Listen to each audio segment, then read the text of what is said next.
جی ناظرین، خبروں کے سلسلے کو آگے بڑھاتے ہوئے خبر شامل کرتے ہیں جھنگ سے۔ محمد عمر فاروق کی بتائی ہوئی تفصیلات کے مطابق جھنگ میں مرکزی سنی رابطہ کمیٹی کا اجلاس زیر صدارت مولانا مسرور نواز جھنگوی ہوا۔ اجلاس میں کثرت رائے سے کچھ فیصلے کیے گئے، جن میں اہم ترین فیصلے میں مسرور نواز جھنگوی کا الیکشن لڑنے کا اعلان ہے۔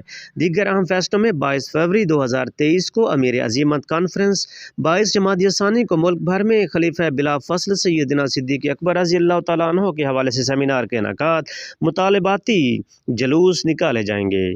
مذاکراتی کمیٹی میں مصطفیٰ بلوچ، عاصم شاہ آف کراچی اور طارق حیدری KP کے شامل ہوں گے، جو سیاسی و اختلافی امور میں فیصلے کریں گے۔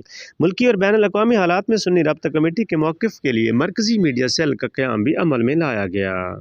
سٹار نیوز کی ویڈیوز دیکھنے کے لیے ہمارا چینل سبسکرائب کیجئے، بیل کے آئیکن پر کلک کیجئے تاکہ آپ ہماری آنے والی تمام ویڈیوز سے باخبر رہ سکیں۔